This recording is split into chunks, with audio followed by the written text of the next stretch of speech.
जय महाराष्ट्र मित्रांनो, स्वागत आहे तुमचं ट्रॅव्हल तडका या चॅनलवर। आज आपण भेट देणार आहोत पुण्याजवळील एक असा किल्ला ज्याचं नाव घेतलं की पराक्रम, बलिदान आणि इतिहासाचा अभिमान जागा होतो।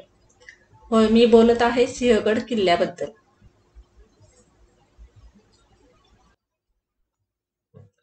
किल्ल्याची ओळख। सिंहगड किल्ला पुण्याच्या नैऋत्याला अवघ्या 30 किलोमीटरवर आहे। समुद्र सपाटीपासून साधारण 4300 फूट उंचीवर उभा असलेला हा गड आज पुणेकरांसाठी लोकप्रिय पिकनिक स्पॉट आहे।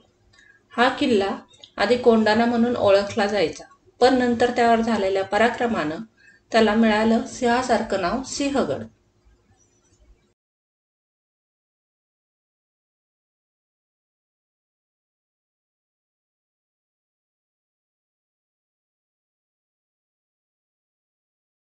इतिहासात सिंहगडाचं महत्त्व फार मोठं आहे। येथे मौर्य, शिलाहार,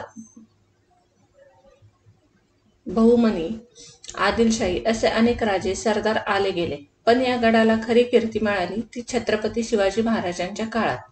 1647 साली शिवाजी महाराजांनी हा किल्ला जिंकला, पण नंतर मुघलांकडे गेला। 1670 साली घडली ती अमर कहाणी सिंहगडाची लढाई। शिवाजी महाराजांनी हा किल्ला परत मिळवण्यासाठी आपले बालपणीचे मित्र विश्वासू सरदार तानाजी मालुसरे यांना पाठवलं। गड जिंकला गेला, पण लढाईत तानाजी शहीद झाले आणि त्यावेळी महाराजांनी व्यथित होऊन म्हटलं, गड आला पण सिंह।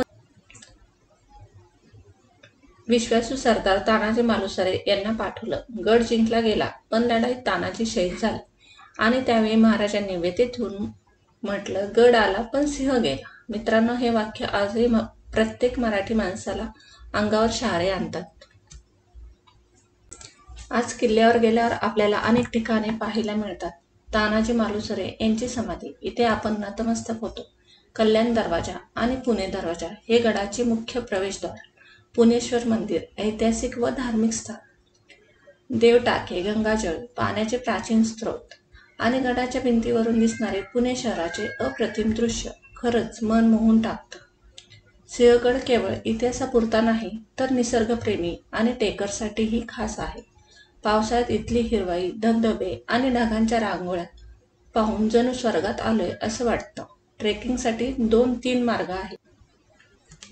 कोथरूडहून बस करून थेट गडाजवळ पोहोचता येतं किंवा आतकरवाडी मार्गाने चालत चढाई करता येते। हा ट्रेक साधारण 1.5 तासाचा आहे, पण प्रत्येक पाऊल तुम्हाला निसर्गाच्या जवळ नेतं।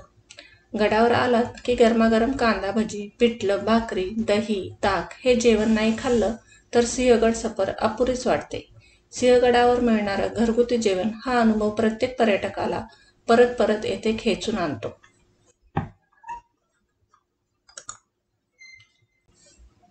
सिंहगड म्हणजे केवळ एक किल्ला नाही, तो आपल्या शौर्याचा, बलिदानाचा आणि मराठी संस्कृतीचा जिवंत वारसा आहे।